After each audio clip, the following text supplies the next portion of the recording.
David Eichel, Elliot Clough here for HawkeyeInsider.com. Iowa falls to number 11 Indiana, 20-15. But Elliot, they had their chances, and I think we have to start there. The missed field goals, the screenplay on 3rd and 5. Hank Brown was not able to find. I think it was Kamari Moulton. Yep, that was in the game. That likely ends the game as long as Iowa doesn't turn the ball over ensuing that. I guess, where do you want to start with this, outside the missed opportunities? I mean, Zach Lutmer with a huge pick right there. Has a massive return, sets them up in a situation where probably not be able to run the clock all the way out before they score, given especially to Indiana. I think they had all 3 timeouts. I think they called all 3 timeouts before the 2-minute timeout. Yes. If I'm not mistaken. They called the one, they had the second one, and then they used the third one with like 2:01 on the clock, I think, and then the 2-minute warning. That. And then Hank Brown misses that screen pass. From what it looked like to me when we were on the sideline, the ball, the laces were actually facing left, facing that direction. When Drew Stevens kicked the ball, we couldn't tell if it was good on the sideline, but obviously awkward angle. Yeah, called no good. It was kind of weird though too, because like the sideline was celebrating, the people on our the side we were like by the Iowa sideline were celebrating, and then all of a sudden they just waved it off and no good. Right. But nobody argued it. Obviously, like they knew. Right. So a very tough ending to a game. Obviously, a missed tackle at the end on that slant to Surratt. Just really a lot of small things not going Iowa's way. Yeah. We're not used to that. No. These are not games that Iowa tends to lose, and when you play in the margins like this and you don't make the little plays, that's against a college football playoff caliber team. Like that's what this is, right? Again, I do think you can take some positives from it.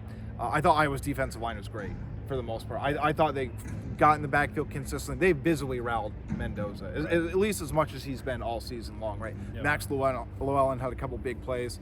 Missed tackling is obviously a big issue. We'll get to that in a second. We have to go right to Mark Gronowski, because I don't want to be that guy that says, I know some people are going to say, hey, if Mark doesn't go out, like Iowa wins the game. Of course, that's a hypothetical, but at the same time, Iowa still had chances. They could have won the game even with Mark Gronowski out. Like you said, the little details. Kirk Ferentz did provide an update. Yeah, it sounds like Mark is going to be fine. That's generally what we got. What Mark said, I guess, on the sideline, or what was reiterated or shared with Kirk, was that he felt like he couldn't decelerate. So in that moment, they decided to roll with Hank. Hank does what he can, but that's a tough situation to put your backup quarterback in. It is. Completes 5 of 13 and then throws a pick on that first drive. But, I mean, when we're talking about Mark, he played pretty well today, 19 of 24, obviously had that pick on the first drive. The pick was interesting because it was a really athletic play by the Indiana guy. I still, obviously, you blame Mark for it, and it's going to go in a stat sheet. I thought he should have audibled out of it because it was clear from the very beginning that Indiana had read that play perfectly. Another thing that was tough on Mark is Iowa had a lot of trouble getting the run game going early on today. Indiana really handled the line of scrimmage for the most part. Kamari Moulton got going later on in the half. I thought Nathan McNeil showed a lot of poise for his red shirt. It's not officially burnt, but it's going to be burnt. It's going to be burnt. It's going to be burnt. But 2 weeks from now, Xavier Williams, hopefully you get him back. Hopefully you get Jazzy and Patterson back with the bye week. But otherwise, I mean, it turned out to be the little things. I mean, Reese Dakin had a punt get tipped. It wasn't a full-on block, but had a punt get tipped. Drew Stevens obviously misses that field goal, and the missed tackles. Let's talk about that. That's really important. Yeah, and Kirk even acknowledged it right away. He just said they have to be better. He did say it's a lot on the inexperienced guys, not so much by like if they're seniors or not, but guys who have just routinely been a part of the game.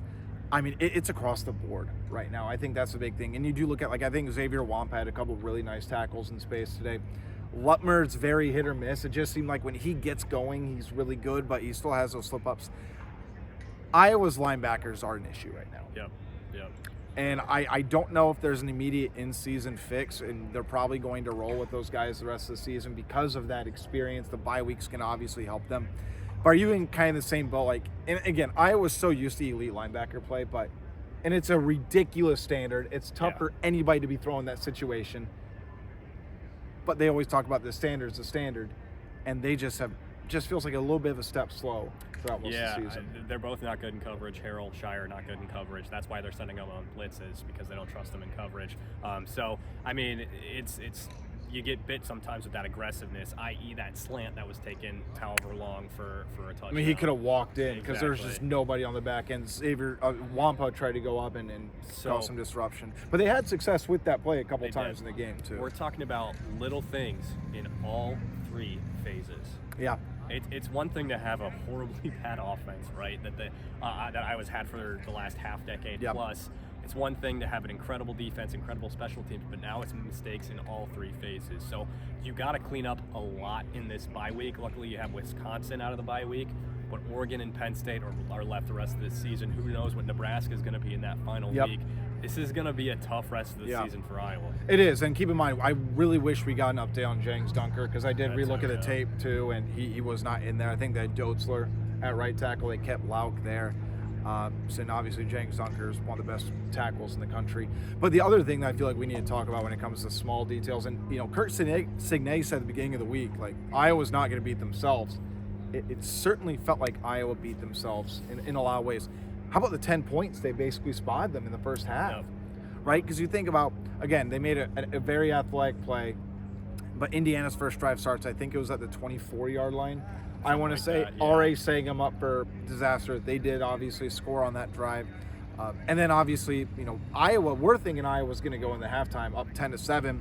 They run the football. They got 16 yards, and then Kenneth Merriweather just – I didn't see the play yet. I still need to go back and look at it. Supposedly it was kind of a bogus call on the Some people are saying that. I haven't seen it, but you throw that in with another, I think it was a 16-yard completion. The draws kept going for 16 yards. There were like 3 or 4 draws that all went for 16 So they immediately went to 28-yard line, lined them up for a 46-yard field goal. So again, Indiana executed when it needed to in the first half, but Iowa set them up for success based on... They did not execute. Well, Iowa did not execute. Yeah. But yeah, I mean, it felt like Iowa was just getting beat up on the injury front. It was good that Bo Stevens went back in the game. Yes, he did. Jacob Gill, I believe, went back in the ball game. Too, yeah. But this team really just needs a mental reset, I think. I think emotionally, like, this bye week could not have come at a better time, especially when you think about an emotional loss. Like, right when he missed that field goal, you could just feel all the air just get sucked out of the stadium. It's going to be a long 2 weeks to sit with this loss. Obviously, we won't get players this coming week. We'll talk to coordinators. We'll get Phil Parker, LeVar Woods, and Tim Lester, talk a little bit about those struggles in all three phases. But yeah, it's going to be a long 2 weeks. Wisconsin in 2 weeks there up in Madison. But a lot of things to clean up as the season continues. Anything else you feel like we need to hit on? I mean, the penalties, the small things. I thought Kamari Moulton looked good. I think it's very clear he's Iowa's running back one. He's Iowa's best every down back. Like this patience. Talk about some positive things. I mean, like, they really stuffed up the run game early, but he had a couple big breakout plays. He had a 22-yard run. They were like, you could still see the growth. And I'm not sitting here trying to put lipstick on a pig. I'm not telling you that Iowa's the greatest team that's ever played football, right? But you can see the progress that they have incrementally made week by week. Like, if Mark doesn't get taken out, you could still argue, outside of a couple underthrows that he did have, he was delivering some really good passes. It's just a brutal schedule for this team this year. They have to beat Wisconsin. This team is probably, I mean, in a lot of ways better than last year's team, but the schedule is just absolutely brutal. The one thing I'll conclude on, I am stunned about the special teams this season. Outside Caden Weechen. From snapper to holder to Stevens missing when both the other two things are going well. Reese Dakin, I feel like we haven't. It's kind of weird. I feel like we haven't seen him a lot. Yeah, well, we haven't. I mean, I was telling he had Sean, a great punt to 3. Right. You got to give him credit for that. Sean before the game, I was referencing Torrey Taylor's sophomore year. At this point in time, I guess through 4 games, I believe Torrey had like 30 punts as opposed to Reese Dakin's 10. So we just haven't seen a whole lot of Dakin, but he did have that one good punt today. That's probably the best punt we've seen from him all year so far. Yeah. So again, I think things are trending in the right direction, but just based on how winnable this game was, based on what Iowa could have controlled, it's going to sting with them. It's the same thing as Iowa State. Iowa could very easily be 5-0 right now. I hate the what-if game, but you're exactly right. And that's why I think that's the way Kirk feels, too, and I think that's the way the rest of the team feels. So we're going to have a bunch more stuff at HawkeyeInsider.com. Our full podcast will be out tomorrow morning, late morning-ish. The Packers are going to win on Sunday night, so I got some time to chill.